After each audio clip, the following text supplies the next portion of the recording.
Imagine an empire. And I don't just mean a successful business, I mean a global, unstoppable, absolute juggernaut of a company.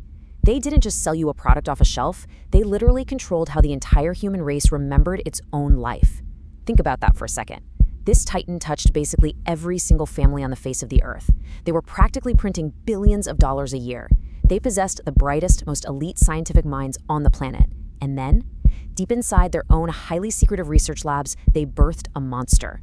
They created a device so profoundly disruptive, so entirely revolutionary, that it would eventually turn around and slaughter its creator. But here's the crazy part. The executives in charge, the people at the very top, they didn't look at this invention and see a revolution. They saw a threat. This isn't just some simple, boring story of a changing market or a little bad luck. This is a full-blown corporate thriller. It is the dark, fascinating story of a self-inflicted execution by a company that literally held the future right there in the palm of its hands and intentionally, deliberately, chose to look the other way. So it brings us to this absolutely terrifying question. What happens when a 90% monopoly invents the exact technology that will destroy it? Seriously, put yourself in their shoes for a minute. What happens when you are sitting at the absolute, undisputed peak of your power with a 90% stranglehold on a global industry, and your own engineers knock on your door, walk into your office, and hand you the exact weapon that will render your entire existence obsolete? What do? Do you embrace it? Do you willingly burn down your own insanely profitable business model to rule the future? Or do you just pretend it doesn't exist? Throughout this entire explainer, we are going to completely unravel this mystery. We are going to look at the anatomy of denial, the sheer weight of corporate arrogance, and the agonizing slow-motion financial collapse of a giant that honestly just thought it was way too big to fail. Okay, let's dive right into this. We are talking about the fallen giant, Eastman Kodak. Now, I know for some of you, hearing that name might just trigger this fuzzy, warm, nostalgic memory of, yellow film boxes, disposable cameras, and childhood family vacations. But you need to strip away all that nostalgia right now. Put it out of your mind. Because in the context of business history, Kodak is the ultimate corporate thriller. Founded by George Eastman way back in the late 1800s with this incredibly brilliant slogan, "You press the button, we do the rest." Kodak didn't just participate in the photography industry. No, they were the photography industry. They literally gave us commercial roll film. That was the invention that enabled Thomas Edison to invent the motion picture camera. A Kodak camera literally went to the moon on the Apollo 11 mission to film lunar soil. I mean, we're talking about absolute, untouchable titans of human innovation. Part 1. The Golden Monopoly. And this brilliantly illustrates what we're dealing with here. To truly understand the gravity of their eventual collapse, we have to first look at the sheer, terrifying scale of Kodak's global dominance before the fall. Look at this. By 1976, Kodak controlled an astonishing 85% of all camera sales in the United States. 85%. And even crazier, they held a 90% grip on the film market. Just pause and really think about that kind of market share. Today's tech giants would kill for those numbers. Competitors weren't even really competing. They were essentially fighting over leftover crumbs. Every wedding, every graduation, every child's first steps, they were all captured on a chemical film process that Kodak completely owned, manufactured, and developed. They were everywhere. And that massive, unmatched monopoly translated directly into this staggering number right here. $10 billion. That was their average annual earnings during the 1970s. $10 billion. Back in the 70s, Kodak was sitting on an absolute goldmine. But here is the psychological trap, the thing that really set the stage for the disaster. They weren't just making money. They became entirely, hopelessly addicted to the massive 70% profit margins of photographic film. See, film was a consumable. You shoot it, you run out, you have to go buy more. Then you have to pay to develop it. It was this perfect, closed, continuous loop of cash. So put yourself in the executive's shoes. Why would anyone ever want to disrupt a machine that literally prints $10 billion a year? Part 2. The toaster-sized camera. So the inciting incident, the spark that would eventually burn this entire empire right to the ground, started in 1973. A 24-year-old Kodak electrical engineer named Steve Sasson was basically handed a side project. He was asked to see if there was any practical use for a brand new component called a charged coupled device, or a CCD. By 1975, Sasson had built something completely unthinkable. But let's be totally honest here. Looking back at it, it was completely absurd. I mean, it was a Frankenstein-like mishmash of scavenged parts. It had a lens ripped right off a used Super 8 camera. It weighed 8 pounds. You had to lug it around. It required 16 nickel-cadmium batteries just to power the thing. It captured an image of exactly 0.01 megapixels, just 100 by 100 pixels in black and white. And get this, it took a grueling 23 seconds just to record that single grainy image onto a cassette tape. Sasson himself jokingly called it a crazy-looking camera about the size of a toaster. But despite the incredibly wild, clunky specs, you are looking at the world's very first portable digital camera. So Sasson confidently walks this massive device into a corporate conference room, takes a picture of the executive sitting there, pops the cassette out, puts it into a custom playback unit, and displays this grainy black and white image on a standard television set. He's expecting them to be blown away, right? And this quote on the screen? This is their actual reaction to seeing the future. Why would anybody want to do this when there was nothing wrong with conventional photography? They were completely unimpressed. In fact, Sasson later noted that they didn't even bother to ask him how this amazing, groundbreaking technology actually worked. They just asked why it even existed in the first place. They were so deeply blinded by the absolute perfection of their current film business that they literally couldn't comprehend a world that didn't need it. Sasson honestly estimated the tech was maybe 15 to 20 years away from truly competing with chemical film. But the executives, they essentially patted him on the head, said that's cute, and told him to quietly put it away. Part 3. Myth versus reality. Now, what's really interesting about this slide is how that single moment in the boardroom birthed a massive, enduring internet rumor. You've probably heard it. The legend goes that Kodak's evil, greedy executives saw the future, panicked, and cartoonishly buried the invention in a dark drawer somewhere to violently protect their film sales. But the Snopes verified truth? It's far more complicated, and honestly, far more interesting. The marketing department was terrified of it. Yes, absolutely. But they didn't just casually hide it in a drawer and forget about it. Kodak actually filed for and received a patent for Sasson's electronic camera in 1978. The reality wasn't pure, blind ignorance. The reality was that the digital technology in 1975 was simply completely impractical for everyday consumers. I mean, let's be real, you couldn't exactly sell an 8-pound, toaster-sized camera that required you to hook it up to a giant living room television just to view a 5-kilobyte grainy photo. It just wasn't a product yet. And deep dive academic research actually backs this up. This fascinating analysis by Michelle Wiles, published in the Johnson County Community College Honors Journal, proves beyond a shadow of a doubt that this wasn't just a simple cartoonish villain story where the bad guys suppressed the good tech. Wiles' research really breaks down the highly complex, agonizing strategic failure that slowly unfolded over decades. Kodak didn't actually ignore digital completely.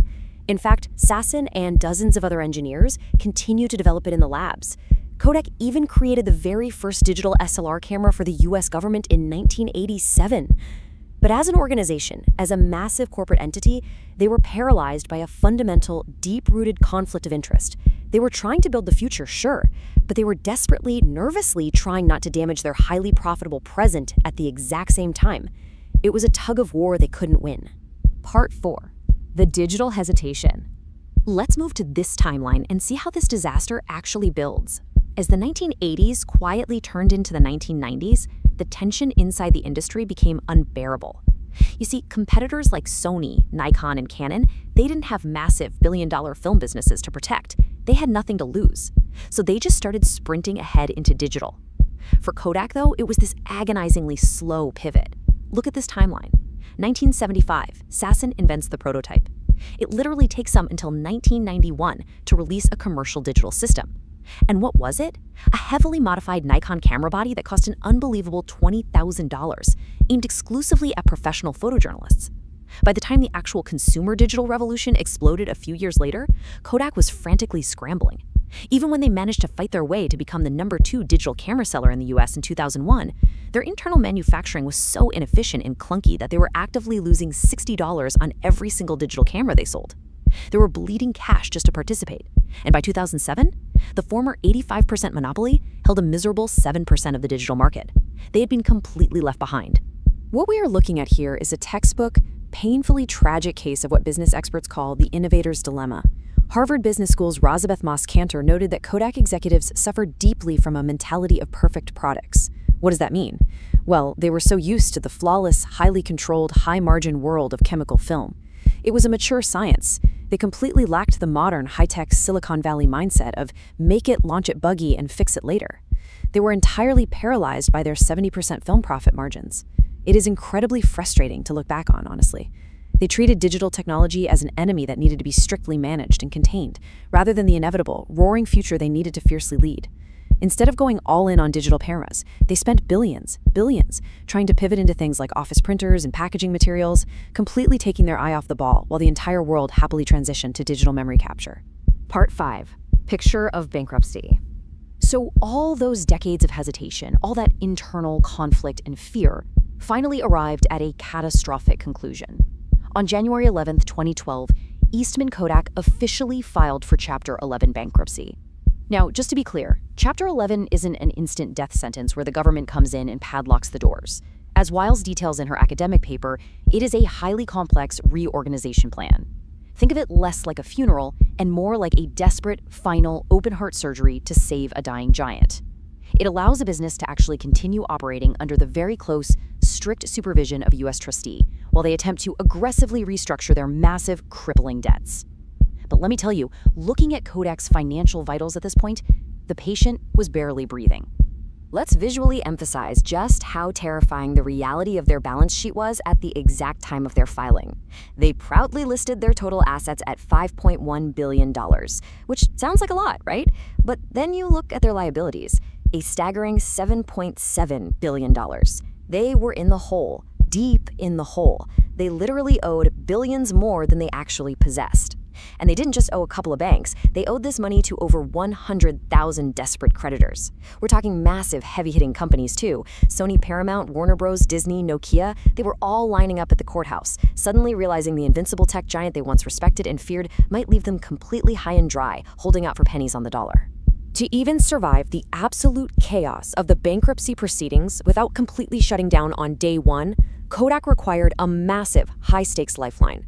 This number right here, $950 million, represents a super priority loan extended to them by Citigroup. In the finance world, this is called a debtor in possession, or a DIP loan. It was literally required just to keep the lights on in the building, pay the astronomical administrative fees of the lawyers, and keep the skeleton crew of employees running the basic operations. And because it was classified as super priority, Citigroup got to jump to the very front of the line to get paid back first, which left the thousands of other regular creditors furious and absolutely terrified they'd get nothing.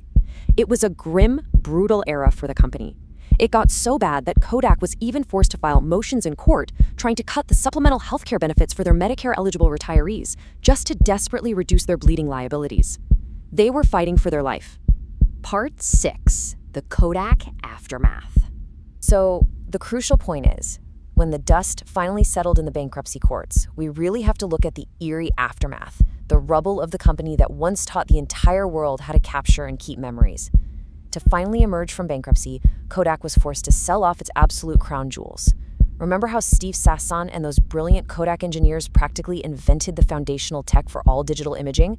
Kodak literally held the golden patents for CCD sensors, digital image compression, and even the core concepts for integrating cameras into mobile cell phones. To survive, they had to auction off more than 1,100 of these foundational, world-changing patents for a mere $525 million.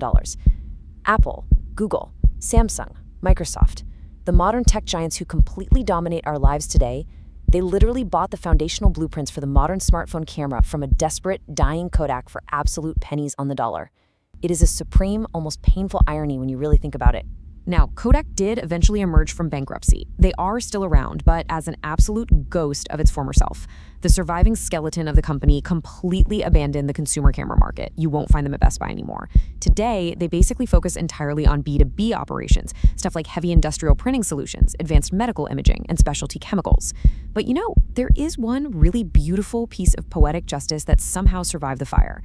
Kodak still produces high-end motion picture film. Why? Because the top Hollywood purists, legendary directors like Christopher Nolan and Quentin Tarantino, flat out refused to shoot on digital, demanding the unmatched, gorgeous cinematic quality of actual physical Kodak film. So the very medium that started their massive empire over a century ago is the one fragile thread still connecting them to their past glory today. Kodak's story is a chilling, incredible reminder that absolutely no empire is truly safe from the future. They literally had the entire future in their hands back in 1975, and they let it slip right through their fingers because they were terrified of losing what they already had. Which leaves us with a pretty provocative final thought. Look around at the massive monopolies of our current era, the untouchable, trillion-dollar tech giants that control our search engines, our social lives, our retail markets. Which one of them, right now, has a nervous 24-year-old engineer standing in a corporate boardroom holding a weird, clunky prototype that will inevitably change the world, and which executives are quietly telling him to go hide it in a drawer? Think about it. Keep learning, keep questioning, and I'll see you in the next explainer.